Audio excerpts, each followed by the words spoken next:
꾸는 것을 이루는 것이다. 믿음은 꿈꾸는 것을 이루는 것이다. 라는 제목으로 같이 말씀의 은혜를 나누기를 원합니다.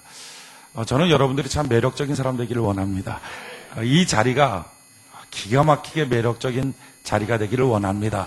여러분, 한 가지 우리가 인생 살면서 깨달아야 될 것은 지금 여러분들의 눈에 보이는 매력적인 것을 쫓아가지 마십시오. 그걸 쫓아가면 헛수고입니다. 헛수고. 여러분들이 눈에 보이는 지금 매력적인 것, 잘 된다고 하는 것, 괜찮은 것, 그걸 쫓아가느라고 내가 천신만고 끝에 거기에 가면 이미 그 매력은 없어졌어요. 그러니까 항상 이제 뒷북치는 인생을 사는 거죠. 어제 이제 조장 모임 때도 제가 말씀드렸는데, 옛날에 조개구이집이 한창 유행했을 때 있습니다.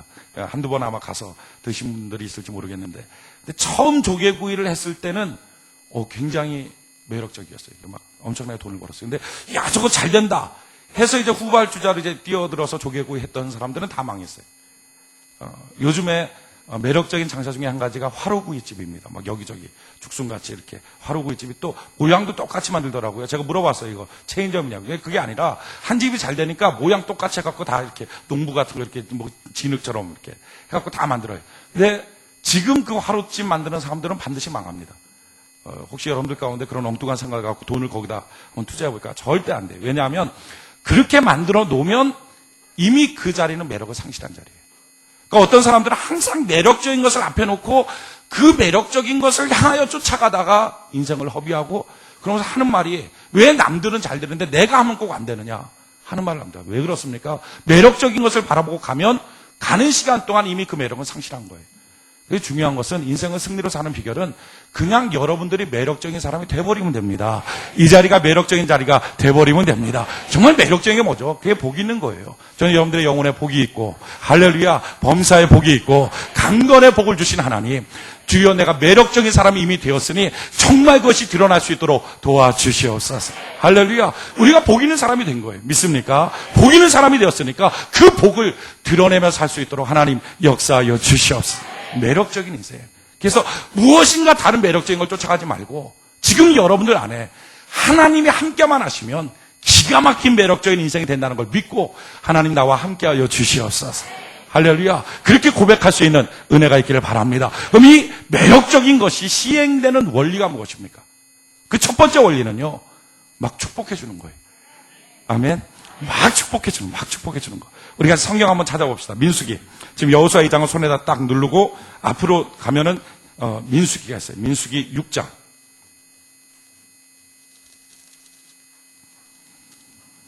민수기 6장 27절.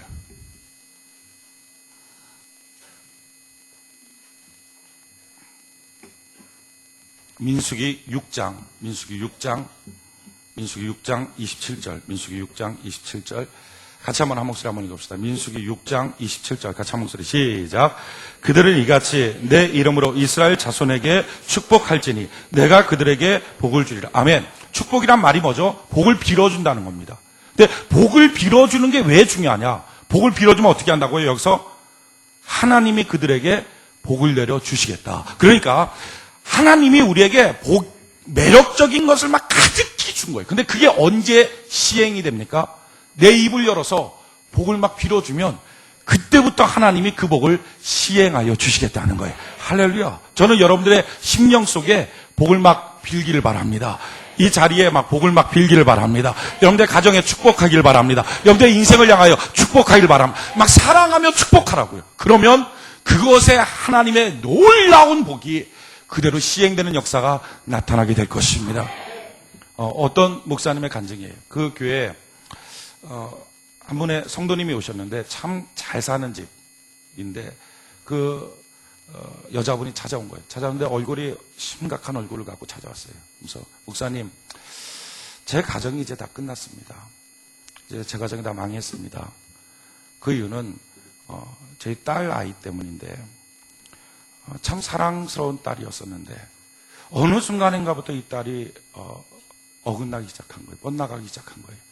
그게 어떤 순간부터 이 딸이 뻗나가더니 막 정말 자기 맘대로, 그래갖고 학교도 중퇴하고 막 여러 남자들과 난잡하게 살다가 결국은 자기 아버지 친구를 만나고 오빠 친구들을 만나고 그들과 관계를 맺고 도저히 얼굴을 들고 다닐 수가 없습니다. 이 딸아이 때문에 우리 가정의 행복은 깨졌고 이 딸아이 때문에 전부 다 죽을 맛입니다. 그래서 하나님께 기도했습니다. 하나님, 차라리 이 딸아이를 죽여주세요.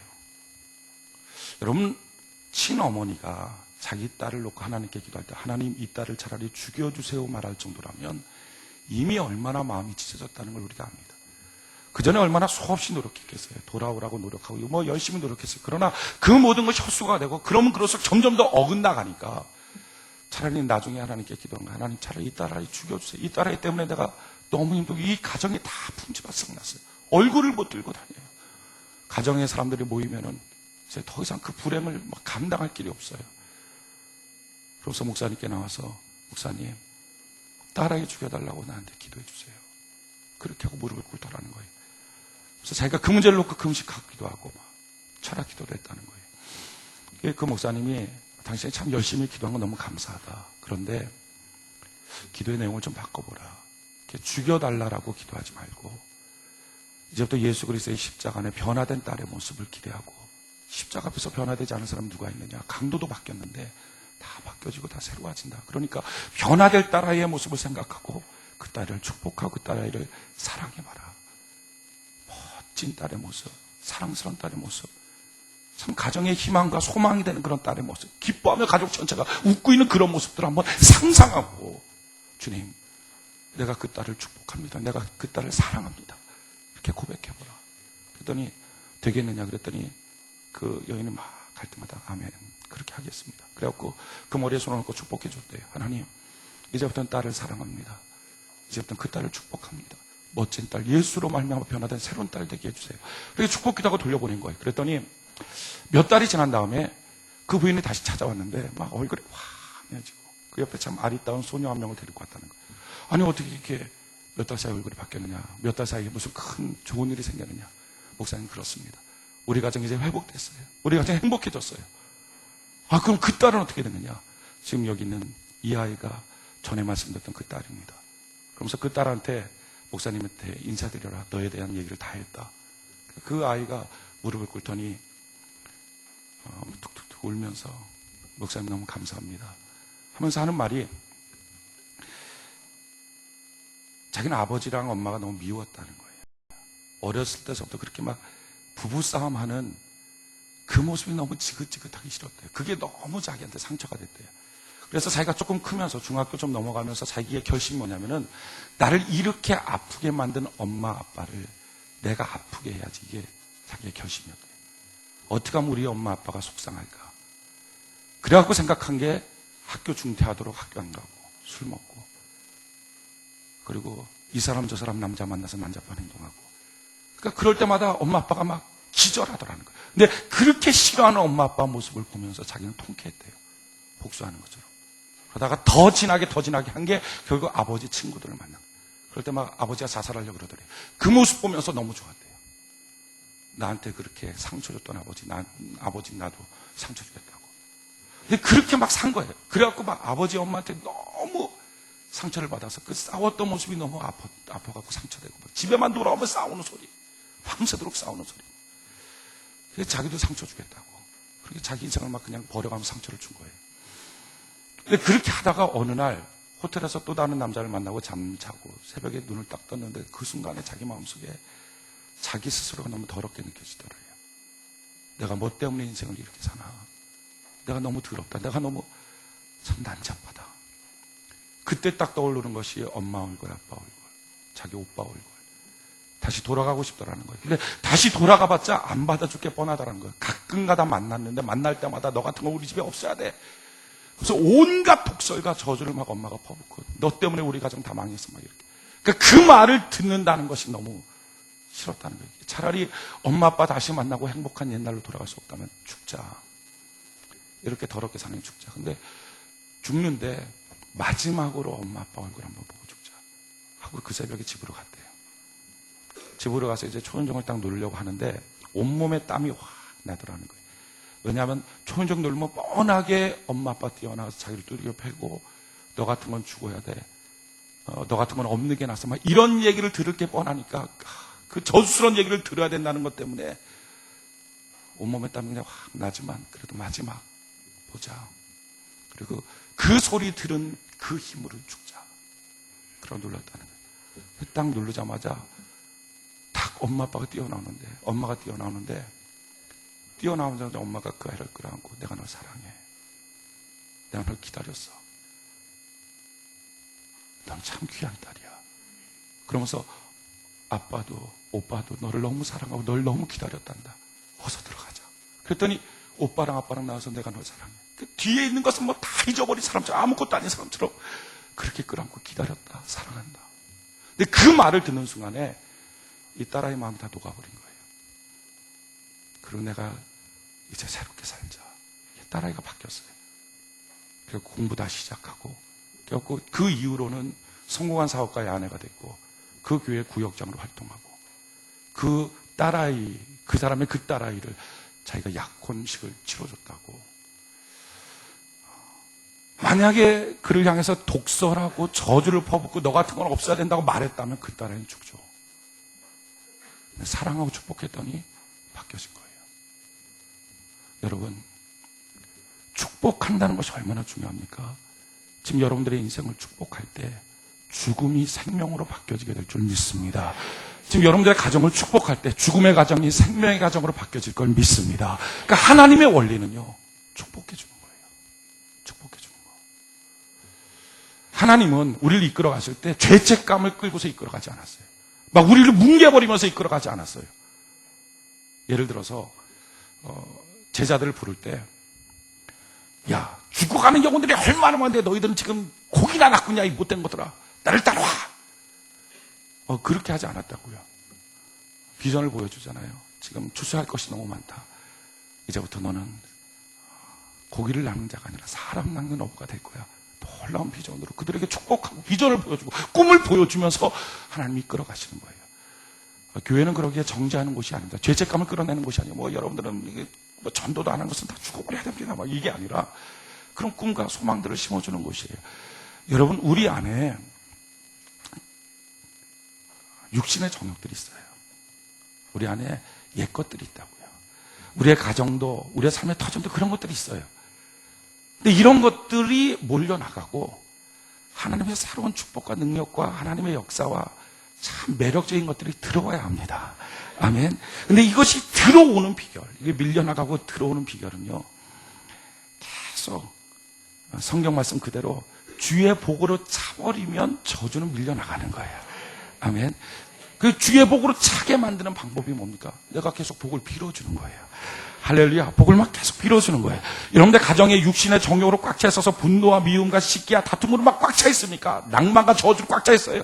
그걸 바꿀 수 있는 방법은 이 저주스러운 가정아, 난 이것 때문에 못 살아. 막 이건 내 평생이 십자가인 거. 이거 어떻게, 이게 아니라 그 가정을 놓고 막 축복하기 시작하는 거예요. 그럼 이제 축복하면 하나님이 복을 거기다 시행하여 주시게 될 거고, 그럼 복이 점점 저주를 막 밀어내기 시작해서 마침내 복된 가정으로 바뀌어지게 되는 거예요. 할렐루야. 이런데 마음속에 상처투성이, 아픔투성이가 있습니까? 이거 어떻게 바꾸죠? 주여, 나는 상처예요. 나는 아픔이에요. 나는 어떻게 하면 좋아요? 그게 아니라, 주여, 내 마음에 믿음을 주시니 감사합니다. 주여, 내 마음에 믿음을 더하여 주옵소서. 온유를 더하여 주옵소서. 할렐루야. 소망을 더하여 주옵소서. 이렇게 막 자기 마음을 향하여 복을 빌어줘. 하나님 안에서, 내가 그리스도 안에서 새로운 인생이 되었습니다. 그런즉 새로운 피조물이 되었습니다. 주여 감사합니다. 하나님 내 손을 잡아주시니 감사합니다. 막 이렇게 자기 마음을 향해 복을 빌어줄 때, 축복할 때, 내가 말하는 것은 아무것도 아니지만 놀라운 것은 그 말을 듣고 하나님이 거기다 복을 내려주시겠다는 거예요. 할렐루야. 저는 이 장소 위에 매력적인 장소로 바꾸는 방법, 복을 계속 빌어주는 은혜가 있기를 바랍니다. 이것이 우리가 해야 될 일이에요. 이것이 하나님의 놀라운 역사가 시행되는 거예요. 많은 사람들은 매력적인 무엇인가를 바라보고 그리고 그걸 향하여 나가면서 자기를 자꾸 저주해요. 잘 되는 어떤 사람을 바라보면서 자기를 저주해요. 잘 되는 어떤 사람을 바라보면서 자기 남편을 저주해요.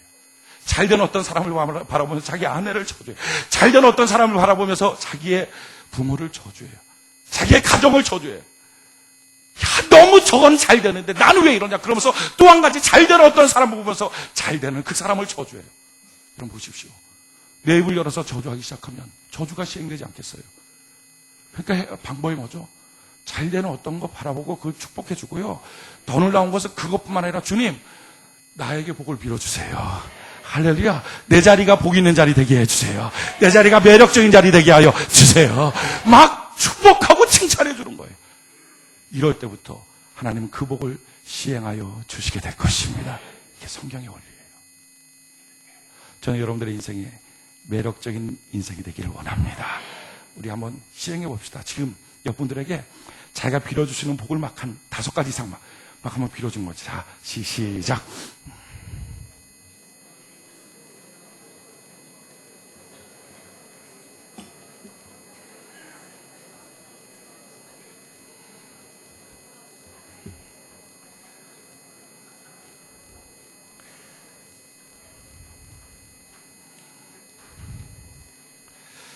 할렐루야. 짝이 없는 분들이 있습니까? 그럼 자기가 자기한테 빌어주는 거예요. 그냥 정태가 세종학교야 부흥할지어다 막 빌어주는 거죠. 다시 한번 하는데 지금 하나님 이 자리에 계신 걸 믿습니다. 들으신 하나님, 성경 말씀 그대로 하나님 신실하신 하나님인데 너가 축복할지니 내가 복을 빌어주리라. 그러니까 내가 축복하는 그 순간, 그러니까 저주하면 안 돼요, 여러분. 정죄하면 안 돼요. 미워하면 안 돼요. 시기하면 안 돼요. 불평하면 안 돼요. 그걸로는 안 바뀌어요. 그걸로는 안 바뀌어요. 힘들어하고 저주하고 낙심하고 좌절하는 것으로는 안 바뀌어요. 하나님이 바꾸는 방법은요, 축복하면 복을 주리라. 여러분 복 받기를 원하지 않습니까? 여러분들 삶 속에 하나님의 도우심이 있기를 원하지 않습니까? 근데 그 방법은 축복하면. 그러니까 기도할 때도 막 계속 복을 빌어주는 거예요. 자기 영혼을 향해서 복을 빌어주고. 그러니까 가정이 지금 진짜 엉망진창이니까 육신의 정욕으로 꽉 찼습니까? 그럴수록 뭐 해야 되죠? 더 많이 복을 빌어주기 시작해야 돼요. 복 빌어주면 죽는 것이 산다니까요. 아멘? 죽는 것이 살아버려요. 미움의 가정이 사랑으로 바뀌어버려요. 내가 빌어준 복대로. 오늘 옆분들, 성도들을 한번 복을 빌어주세요. 오늘 이 주일날 나와서 우리가 해야 될 게 뭡니까? 넉넉한 하나님의 복을 받아서 주여 내 인생이 매력적인 인생 되게 하여 주시옵소서. 자, 지금부터 시행합시다. 시작.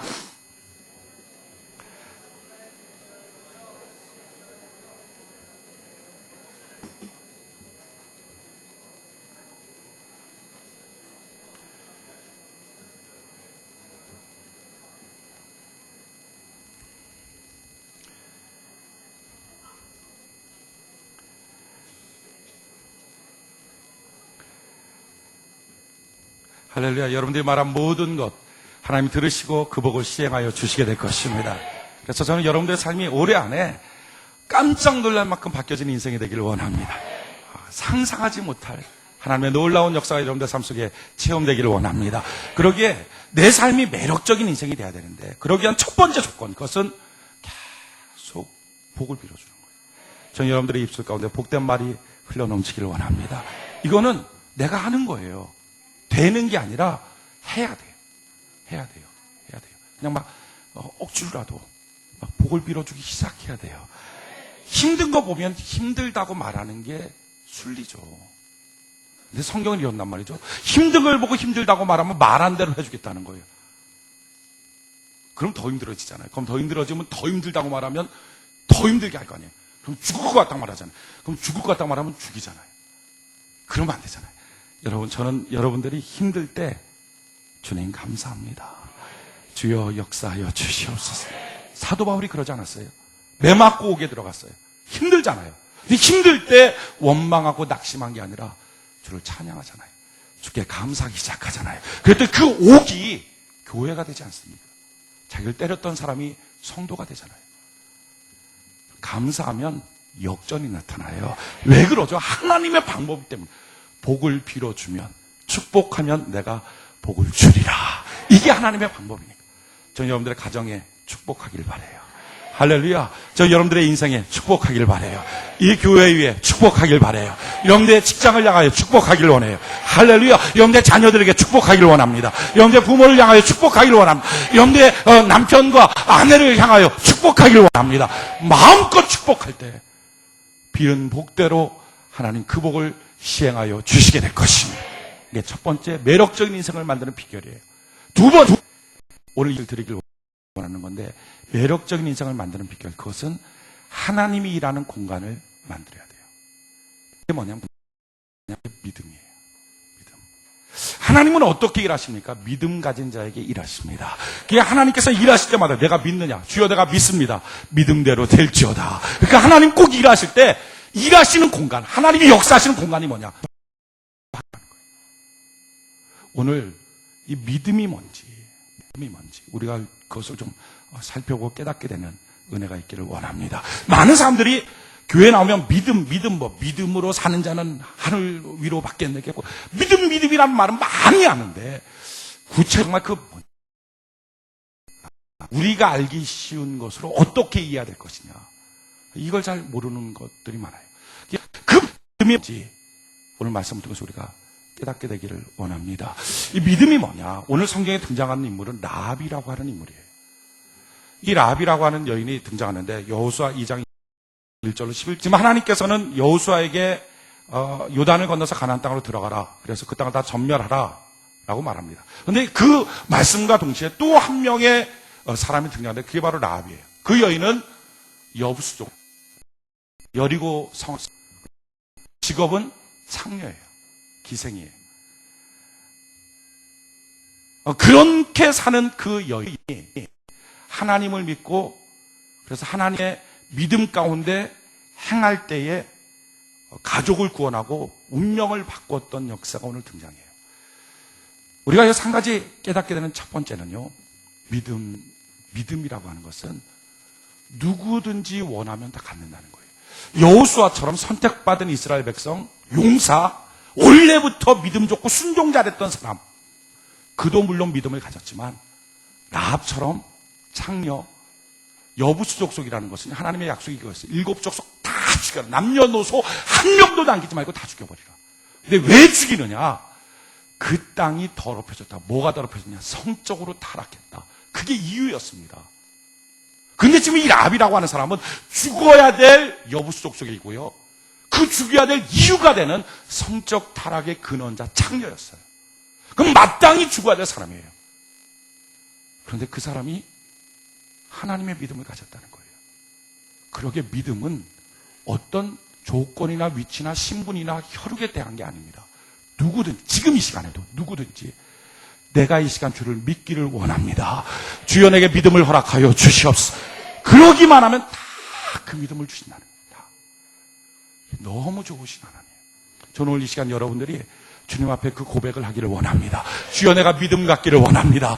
주여 내게 믿음을 허락하여 주시옵소서. 한 명도 주님 박대하잖아요. 하나님이 세상을 이처럼 사랑하사 독생자를 주셨으니 이는 저를 믿는 자만, 누구든지 상관없다. 누구든지 믿기로 작정하면 하나님은 믿음을 허락하여 주시겠다. 영접하는 자, 곧 그 이름을 믿는 자마다란 말의 뜻이 뭡니까? 누구든지 원하면 하나님은 믿음을 허락하여 주시겠다. 그러니까 지금 이 시간에 내가 이제부터 주를 믿습니다. 주의 믿음을 내게 허락하여 주시옵소서. 그 고백을 하면 다 믿음을 가져요. 다 믿음을. 그러면 이 갖는 이 믿음이라는 게 뭐냐? 믿음이 뭐냐? 히브리서 11장 1절에 보면 믿음은 바라는 것들의 실상이다, 이렇게 설명을 해줍니다. 그러니까 믿음이라는 것은 뭐냐? 한마디로 말하면 바라는 것, 꿈 같은 것. 이게 믿음이에요. 그러니까 내가 가히 상상하지 못할 그 꿈 같은 것을 하나님은 할 수 있습니다. 요걸 받아들이는 것, 이걸 믿음이다라고 말해요. 그러니까 믿음이라는 것은 꿈 같은 것을 하나님이 이루어 주신다. 하나님은 전능하시다. 하나님은 능력이 많으시다. 하나님 무한하시다. 그래서 이 꿈 같은 것 하나님이 이루어 주신다. 요걸 인정하는 것, 이게 믿음이에요. 하나님께서 노아를 찾아왔어요. 노아에게 말씀하십니다. 야, 이 땅을 비로소 물로서 다 멸망시킬 거니까 너 방주 지어라. 여러분, 성경은요 막 다 꿈 같은 얘기로 꽉 차 있어요. 현실적인 얘기가 하나도 없어요. 이건 노아에게 있어서는 꿈 같은 얘기입니다. 왜냐하면 그 당시 노아 시대까지, 창세기서부터 노아 시대까지는 비가 한 번도 없었어요. 다 안개로 이슬로만 땅이 적셔져서 농사지었습니다. 한 번도 비 내리지 않았는데 하늘에 문을 열고 비가 쏟아진다는 거예요. 그래갖고 비로소 다 죽고, 그러니까 너 방주지라는 거예요. 말세가 되면 지금 베드로 후서 3장에 보면 이 땅이 하늘문이 열고 불이 내린다는 거예요. 불이. 그 사람들이 잘 안 믿더라고요. 저는 여러분들이 그걸 믿기를 원합니다. 불이 쏟아진다. 왜 안 믿죠? 한 번도 못 봤어요. 여러분 하늘에서 불 떨어지는 거 봤습니까? 한 번도 못 봤어요. 근데 성경 불이 떨어져갖고, 불이 얼마나 심하게 떨어지냐, 막 불 섞인 우박이 떨어져갖고 땅이 그 불에 녹아진다는 거예요. 거기까지 이해가 되는데 더 놀라운 것은 하늘이 불로 녹아진다는 거예요. 어떻게 저 공중이 불로 녹아져요? 한 번도 본 적이 없는 거예요. 우리는 그걸 경험해 본 적이 없어요. 그래서 잘 안 믿어져요. 정말 꿈 같은 얘기예요. 근데 이게 노아도 똑같았다고요. 비가 한 번도 없었던 시대에 비로소 멸망시키겠다는 거예요. 근데 놀라운 것은 그 꿈 같은 것을 하나님은 할 수 있다라고 노아가 인정했어요. 이게 믿음이에요. 그리고 방주를 줘요. 그리고 구원함을 얻었어요. 아브라함을 향해서 75세에 하나님이 나 쫓아와라. 본토 친척 아비집 떠나라. 그러면 너를 내가 큰 민족 만들어주고 내가 너를 복의 근원 삼아주겠다. 너에게 귀한 아들을 줄 것이다. 75세에 그 말이 믿어지는 거예요. 그 할아버지가 덜덜 떨면서 하나님을 쫓아 떠나가요. 아들 낳겠다고. 여러분, 이게 바로 믿음이라는 것입니다. 믿음. 그러니까 믿음이란 말이 뭐냐? 상상하지 못할 건데 그 꿈 같은 것을 하나님은 이루어 주신다. 이게 인정되는 것이 믿음이에요. 여러분, 꿈 같은 거, 상상력, 이게 바로 하나님이 일하시는 공간입니다. 왜냐하면 우리는 유한합니다. 우리는 한계가 있어요. 그리고 우리는 전능하지가 않고요. 내가 할 수 있는 게 있어요. 그래갖고 내가 할 수 있는 것, 내 한계, 이걸 뭐라고 표현합니까? 현실적이라고 표현해요. 현실적으로 그건 안 돼. 현실적으로 나는 할 수 있는 게 요만큼이야. 현실적으로 내가 저건 요거야. 그러니까 현실적이라는 말이 뭐죠? 내 육신의 한계가 요거야 라고 하는 말의 뜻이에요. 현실적. 그런데 하나님은 어떤 분이죠? 유한한 분이 아니라 무한하신 하나님, 전능하신 하나님. 그러니까 무한하고 전능하신 하나님은 현실적이라고 한다. 요한에서는 일을 못해요. 왜? 너무 차고니까. 그런데 하나님이 내 안에 일하시는 공간이 하나 있어요. 그건 뭐냐면 사람마다 다 죽었는데 그게 바로 뭐냐면 꿈이에요. 상상력이에요. 우리의 꿈과 우리의 상상력은 내 현실적인 것을 초월해버려요. 지금 난 여기 있지만 막 전 세계를 돌아다니는 꿈을 꾸기도 하고, 지금 우리가 모여있는 숫자는 이거지만 막 50만이 모일 거, 막 이렇게 꿈을 막 상상하는 거예요. 이거 우리 자유잖아요. 우리 할 수 있잖아요. 여러분, 우리 이 꿈이라고 하는 것은요, 무한한 거예요. 꿈이라고 하는 것은 정말 전능한 거예요. 무한한 거, 전능한 거. 그게 뭐예요? 그게 하나님의 것. 하나님은 사람마다 그 꿈을 줬다고요, 꿈을. 무한하고 전능해서 하나님과 통할 수 있는 걸 주셨다고요. 근데 놀라운 것은 믿음이 뭡니까? 그 꿈이 하나님이 내게 말씀 시간에 딱 주시고 어떤 때 기도할 때 딱 주셨는 그 꿈이 지금 내가 현실적으로 전혀 불가능한, 그게 하나님 할 수 있다. 하나님 내 생애 가운데 이루어 주신다. 그게 막 마음속에 확신 있게 들어오는, 이걸 믿음이란 믿음. 할렐루야. 믿음. 그 믿음이라는 공간 가운데 하나님은 일하여 주시더라 하는 거예요. 소경받으며 현실적으로는 장님입니다. 아버지도 소경, 자기도 소경, 눈 뜰 수 없어요. 근데 그가 예수님이라면 내 눈을 띄워주신다. 현실적으로 불가능한 것이 꿈처럼 꿔지는 거예요. 그리고서 마침내 주님께 외치는 거예요. 다윗의 자손 예수여, 나를 불쌍히 여겨 주시옵소서. 내 눈을 뜨게 하여 주시옵소서. 눈 떠지더라 하는 거예요. 눈이 떠지더라 하는 거예요. 이게 믿음이에요, 믿음. 다윗 왕은요, 양 몇 마리 키우고 있었어요. 근데 하나님께서 찾아오셔서 그 사무엘을 통해서 너를 왕으로 만들어 줄 것이다. 꿈 같은 얘기 아닙니까? 근데 그 꿈 같은 얘기가 믿어지는 거예요. 할렐루야, 내가 왕이 될 것입니다. 주여 영광을 받으시옵소서. 그래서 그가 도망자로 가 있으면서 그가 부른 노래가 뭡니까? 주는 온 세계에 높임을 들리시고 주여 온 세계에 주의 영광이 나타나기를 원합니다. 나를 통하여 온 세계에 하나님의 영광이 드러나기를 원합니다. 그 도망자로 있으면서 그 꿈이 있는 거예요. 그 꿈이. 에스겔을 데리고 와서 해골 골짜기 앞에서 하나님 물어보는 거예요. 야, 이 마른 뼈들이 다 하나님의 군대로 살겠느냐? 주님은 아십니다. 이 해골떼에게 태어나라. 주여 태어나겠습니다. 막 말씀을 친 거예요. 놀라운 것은 말씀을 친 거할 때 그들이 딱딱딱 뼈가 맞춰서 하나님의 위대한 군대로 바뀌어지더라 하는 거예요. 꿈 같은 건데 그게 믿어지는 거예요. 지금 여호수아도 마찬가지입니다. 여호수아의 믿음이라고 말할 때 뭡니까? 지금 하나님께서 너 이 요단강 건너서 저 땅 다 들어와서 정복할 수 있어. 이게 꿈 같은 얘기 아닙니까? 이게 어떻게 가능해요? 배 한 척도 없는데 그 강을 어떻게 건너가고 그 여리고성 어떻게 무너뜨립니까? 말도 안 되는데 그 말도 안 되는 것이 유한한 자기의 현실적이라고 하는 것 앞에 죽여버리는 게 아니라 현실적이라는 자기의 생각을 초월해서 이 꿈 같은 거지만 하나님은 하실 수 있습니다. 나는 못하지만 주님은 하십니다. 이게 마음속에 들어오더라. 이게 바로 여호수아의 믿음이라는 거예요. 믿음. 여러분, 라합의 믿음이 뭡니까? 지금 라합은요 여리고성에 살고 있어요. 그럼 여전히 튼튼한 성벽 가운데 살고 있어요. 여리고성은요 대단한 성입니다. 전에도 한번 말씀드렸지만 여리고성은 평지에 있는 성이 아니라 산 위에 있는 성이에요. 그거는 산으로 올라가는데 35도 각도입니다. 35도 각도는요 우리가 사륜구동 자동차로밖에 못 올라가는 거예요. 일반 자동차 못 올라가요. 35도 각도는 막 기어서 올라가는 거예요. 사람이 서서도 못 올라가는 거예요. 이거 어떻게 공격합니까? 게다가 그 성은요 이중성이에요. 높이는 8m, 너비가 6m짜리로 지어진 돌로 만들어진 이중성이에요. 그 당시 무기 갖고서는 점령이 안 돼요. 한 번도 점령당한 적이 없는 성이 여리고입니다. 근데 그 여리고에 지금 라합은 살고 있어요. 그걸 점령하겠다고 오고 있는 이스라엘 백성들은요 오합지졸 아닙니까? 군사훈련 한 번도 받은 적 없어요. 광야에서 언제 군사훈련 받습니까? 무기도 제대로 없어요. 근데 놀라운 것은 라합은 지금 저들이 와서 이 성을 무너뜨리고 이 땅을 점령할 것이다, 이런 말도 안 되는 꿈 같은 것이 하나님은 하실 수 있다, 상천하지 하나님 일하여 주신다. 그래서 그 하나님 때문에 간담이 녹을 만큼 되었다는 거예요. 그게 믿어지는 거예요. 이게 믿음이에요. 믿음. 여러분, 하나님 안에서 기대하는 것, 하나님은 능히 하실 수 있다, 이 꿈 같은 것을 하나님은 역사하여 주신다, 이걸 믿음이라 그래요. 믿음. 이 믿음이 얼마나 중요하냐. 놀라운 것은요 라합은 그 믿음을 가졌지만 변화된 건 하나도 없었어요. 아마도 라합이 한두 달 전에 이 믿음을 가진 건 아닌 것 같아요. 이미 그가 홍해를 건넜던 일, 아모리 왕과 또 그 아모리 족속들을 무너뜨렸던 일들을 다 알고 믿었던 거 보면 최소한 몇 년 이상은 믿은 거예요.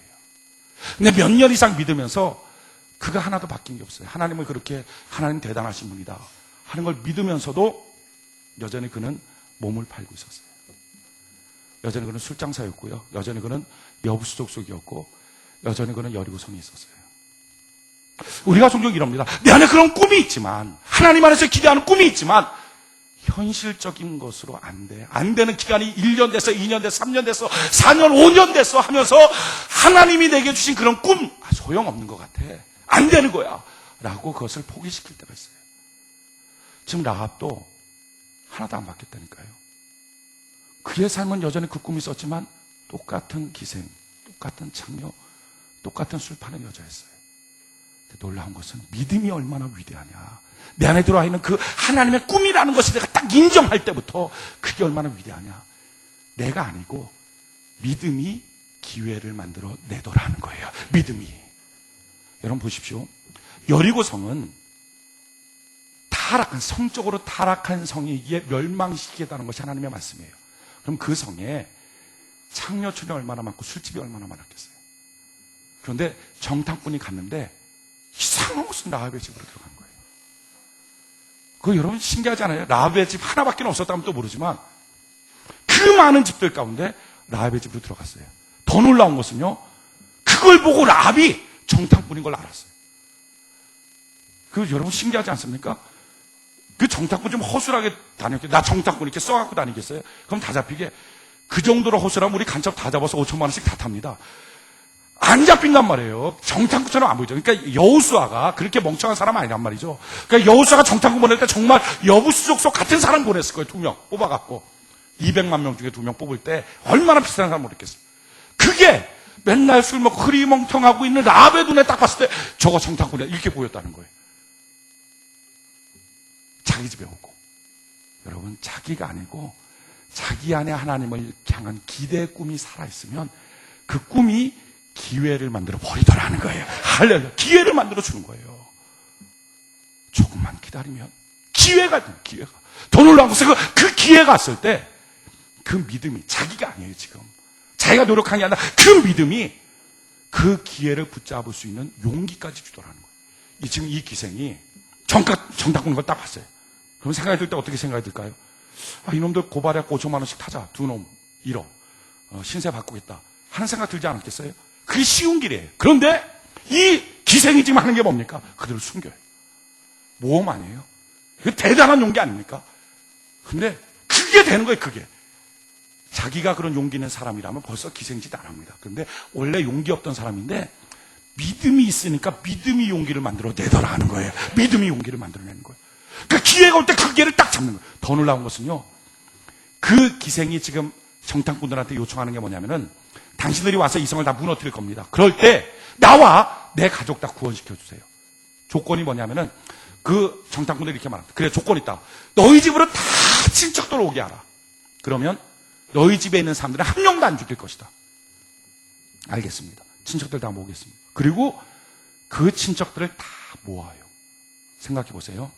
지금 여러분들 친척 가운데, 형제 가운데 누구 한 명이 창녀예요. 근데 그 사람이 전화를 해서, 뜬금없이 전화를 해서 자기 집에 와야 산다고 말을 했다고 합시다. 서울이 어느 날 불바다가 되는데 자기 집에 오면 산다. 누가 가겠어요? 이런 사람 누가 가겠어요? 믿을 만한 사람이어야지 가지. 평상시에 관계도 끊고 말도 안 하고 지냈을 거예요. 정말 보기 싫다고 하고 지냈을 거예요. 여러분 아시겠죠? 이 라합이 자기 친척들 다 모을 수 있는 게 엄청난 노력이라는 거. 정말 한 사람 한 사람 찾아가서 별별 사정을 다 했을 거예요. 그리고 자기 집에 오게 했을 거예요. 여러분, 이 라합이 그렇게 그냥 전화 한 통해서 우리 집에 오세요 그러면 오고, 그게 아니라 그 한 사람 한 사람을 다 불러올 수 있는 용기. 이게 라합의 평상시 용기가 아니라 믿음이 기회가 오면 그 기회를 붙잡을 수 있는 용기를 만들어 주더라 하는 것입니다. 더 놀라운 것은요, 믿음은 기회를 만들고요, 또한 그 기회를 붙잡을 수 있는 용기까지 주고요. 내 안에 믿음이 얼마나 귀한가. 이 믿음은 용기를 줄 뿐만 아니라 정말 그걸로 운명을 바꿔버리더라 하는 거예요. 운명을 바꿔버려요. 그래서 라합의 가정이 살았어요. 그걸로 끝입니까? 아니에요. 마태복음 1장 같이 한번 봅시다. 마태복음 1장. 신약성경 마태복음 1장.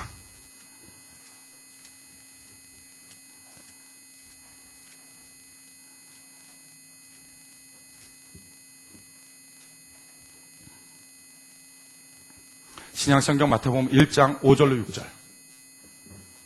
신약성경 마태복음 1장 5절로 6절, 5절로 6절. 같이 한번 한 목소리 한번 읽어봅시다. 시작.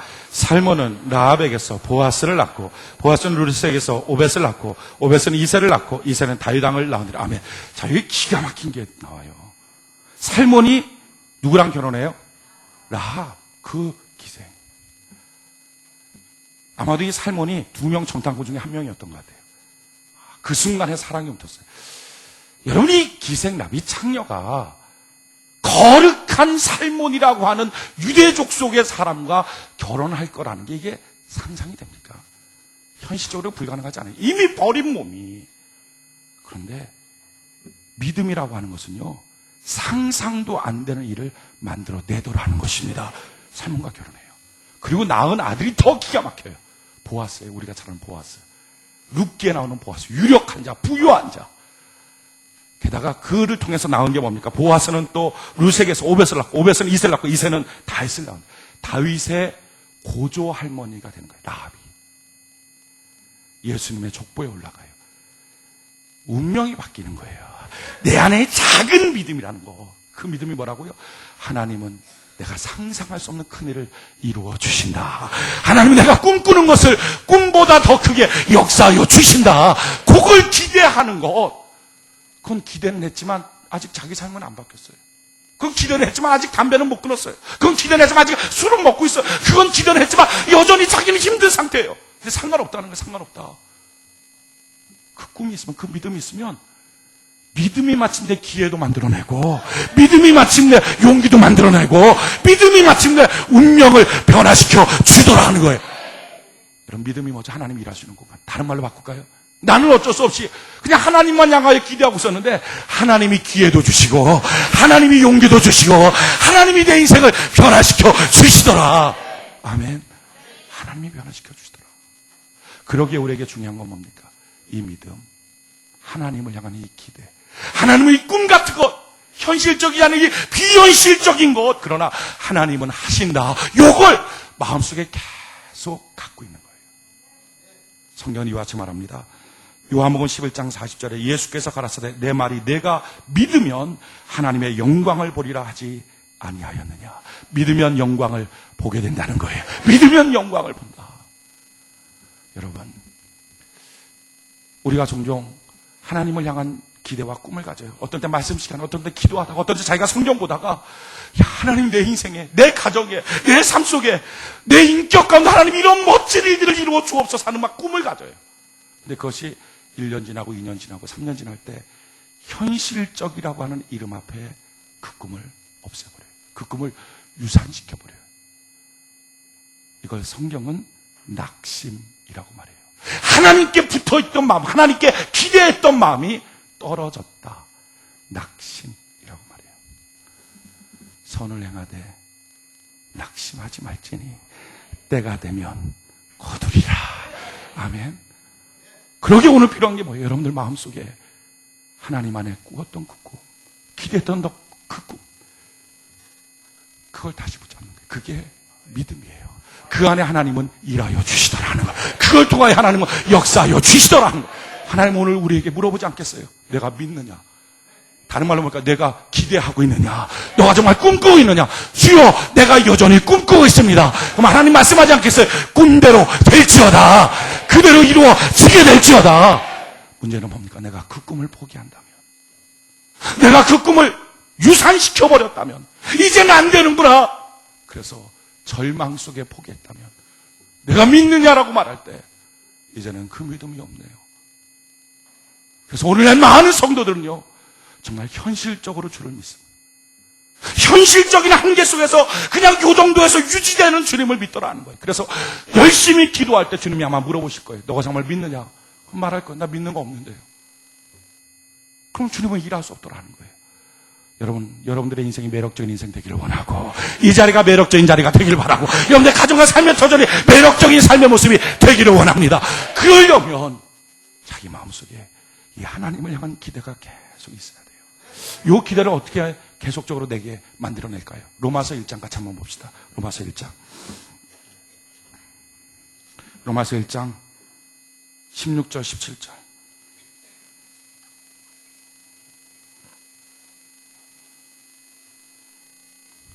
로마서 1장 16절 17절. 로마서 1장 16절 17절. 같이 한번 한 목소리 한번 읽어봅시다. 시작. 내가 복음을 부끄러워하지 아니하노니 이 복음 모든 믿는 자에게 구원을 주시는 하나님의 능력이 됨이라. 첫째는 유대인에게요, 또한 헬라인에게로다. 복음에는 하나님의 의가 나타나서 믿음으로 믿음에 이르게 하나니 기록된 바 오직 의인은 믿음으로 말미암아 살리라 함과 같으니라. 아멘. 참 여기 놀라운 말씀이 있어요. 믿음으로 믿음에 이른다는 것. 첫 번째 믿음은 내 믿음, 두 번째는 하나님의 믿음. 그러니까 하나님이 역사할 수 있는 포인트, 기적. 근데 그게 어떻게 이루어진다고요? 믿음으로 이루어지더라 하는 거예요. 그러니까 하나님이 이루어지는 그 시점까지 내가 해야 될 것은 믿음 위에 믿음을 더하고, 믿음 위에 믿음을 더하고. 그러니까 다른 말로 바꾸면 꿈을 꾸고 또 꿈을 꾸고, 다른 말로 바꾸면 하나님을 향해서 또 다시 기대하고, 하나님 기대합니다. 주여 이루실 걸 내가 기대합니다. 주님 멋지게 하실 걸 기대합니다. 매력적으로 하실 걸 기대합니다. 상황은 점점 안 좋아진다 할지라도, 요셉이 노예로 가고 옥으로 끌려가는 인생이 된다 할지라도 막 계속 기대를 했던 것처럼 기대합니다. 믿음으로 할 때 하나님의 믿음이 나타나기 시작하더라. 지금 여러분들 안에 작은 믿음 있잖아요. 작은 꿈 있잖아요. 하나님 안에서 이루어지길 원하는 작은 기대감. 그런데 너무 현실적이지 않아서 던져버린 거 있잖아요. 오늘 그것을 다시 붙잡으시기 바랍니다. 그게 하나님이 일할 수 있는 공간이에요. 그게 믿음의 믿음. 주여 내 안에 일하여 주시옵소서. 어느 목사님이 아프리카에서 복음을 증거하는데 마음속에 하나님이 주시는 마음이, 이 중에 유방암 걸려서 유방을 절제한 사람이 있는데 하나님이 그 유방을 낫게 해준다 하는 마음을 주시더라고요. 결국 외쳤대요. 유방 걸린 사람 유방을 절제했는데 하나님 낫게 해주신다. 모르겠어요. 한 수만 명 모여 있었다 그러니까 그 중에 몇 명이 유방 걸려서 유방을 절제했는지 모르죠. 근데 그 중에 한 여인이 그에 믿어진 거예요. 아멘. 그런 거예요. 아멘.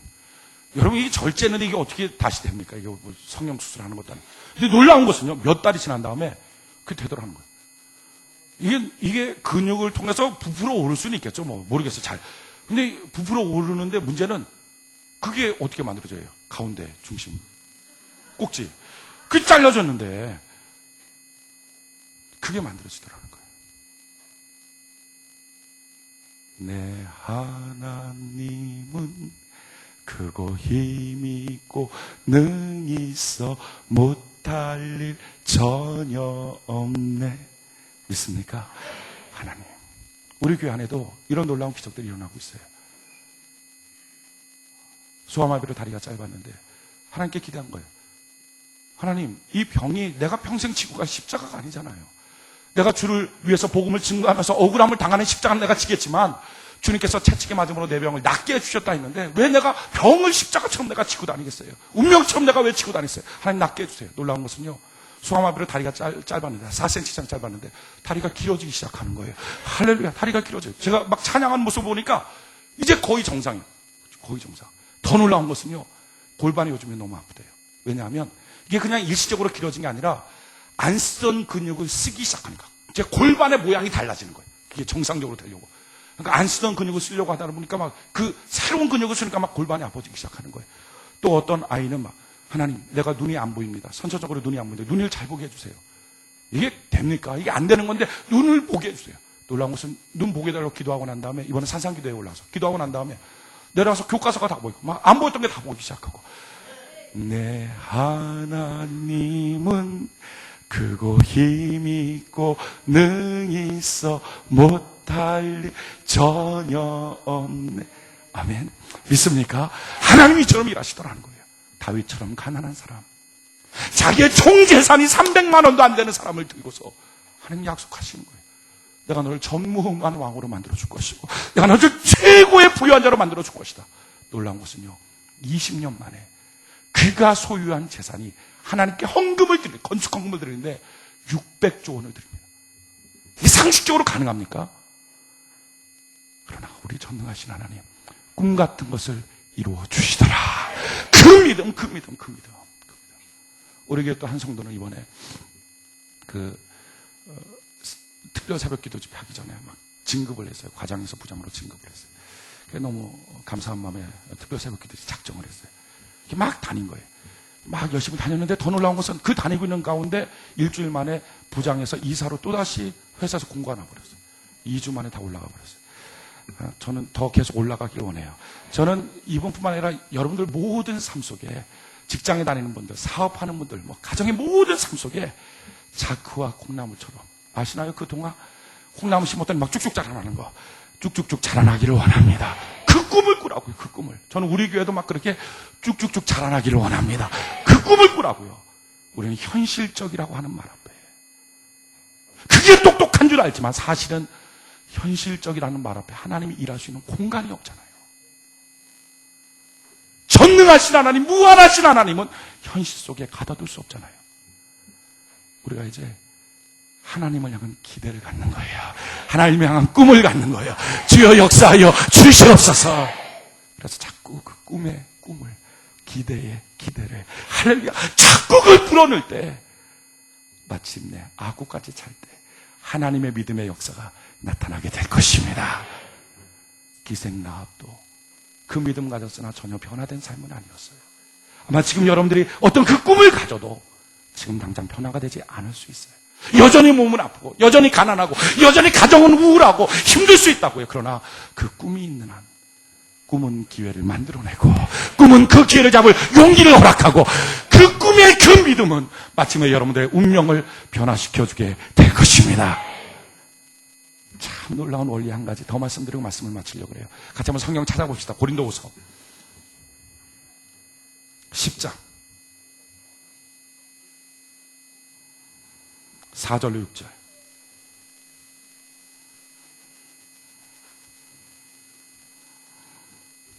고린도후서 10장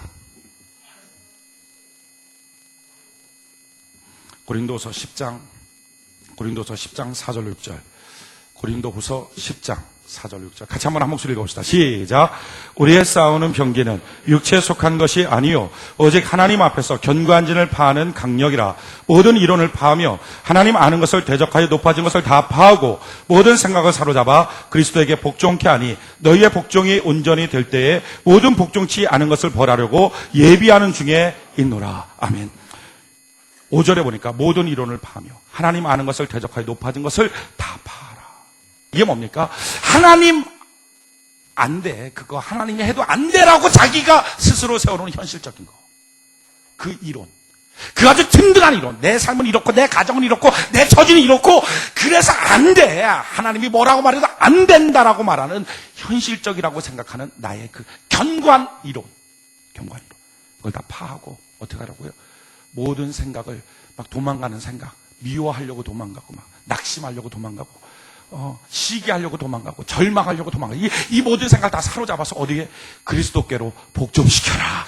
주님 앞에 기대하기 시작해라. 주님을 믿기 시작해라. 주의 역사를 사모하기 시작해라. 이렇게 막 사로잡아서 주님 앞에 끌고 나오라는 거예요. 그럼 어떤 역사가 있어요? 너희의 복종이 온전히 될 때, 이렇게 주님 앞에 내 생각을 다 복종시키는 것이 온전히 될 때 모든 복종치 않은 것을 벌하려고 예비하는 중에 있노라. 그럼 모든 복종치 않은 것이 뭡니까? 이거예요. 돈이 복종을 안 해요. 돈이 좀 오라 그래도 지가 안 와요. 여러분들 그렇죠? 돈 좀 벌자! 근데 지가 안 와. 막 직장아 좀 생겨라! 안 생겨. 애야 좀 말 좀 들어라! 자녀가 말을 안 들어. 막 남편 좀 똑바로 살아라! 똑바로 안 살아. 막 아내야 제발 좀 가정을 잘 지켜라! 안 지켜. 뭘 해도 복종을 안 하는 거 투성이에요.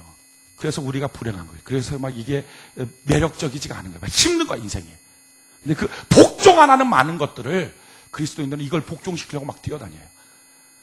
근데 안 돼요. 여러분, 내 마음도 내가 못 잡는데 누구 마음 잡아요? 내 마음도 못 잡는데 내 안에 있는 마음도 못 잡는데 어디 가서 돈을 잡고 직장을 잡고 어디 가서 뭘 잡아요? 어디 가서 횡재를 잡아요? 로또 아무리 긁어봤자 소용없어요. 설사 돼도 진짜는 않아요. 막 직장을 딱 잡았다. 노력해서 잡았다. 잡아도 정말 그 직장을 통하여 얻고 싶은 것은요, 직장 잡아서 생기는 게 아니에요. 내가 아무리 노력하고 내가 아무리 뛰어다녀도 내 주변에 복종치 않은 거 복종시킬 수가 없어요. 이거는 하나님이 복종시켜줘야 돼요. 이게 성경이 말하는 게 하나님이 벌 주겠다는 거, 복종 안 했던 거. 그러니까 돈 오라, 막 부욕해 되기를 원했다. 그런데 부욕해 못 되게 만든 저주받은 귀신을 하나님이 버려서 쫓아내버리고, 가정 화목하게 되기를 원하는데 화목하게 못했던 더러운 귀신을 예수님께서 쫓아내버리고, 막 벌해서 막 다 쫓아버리고, 주님께서 그걸 다 복종시켜 주시리라. 주님께서 쭉 줄 세워놔야 돼요. 그럴 때 되는 거예요. 근데 언제 그게 된다고요? 내 생각이 주님 앞에 복종될 때. 내가 주님을 막 믿고 주님 기대합니다. 주님 의지합니다. 내가 사랑으로 믿음으로 소망으로 내가 주님을 의지합니다. 그럴 때부터 내 생각이 이렇게 다 주님께로 복종될 때 주님이 내 삶의 모든 것들을 주의 손으로 복종시켜 주시도록 하는 거예요.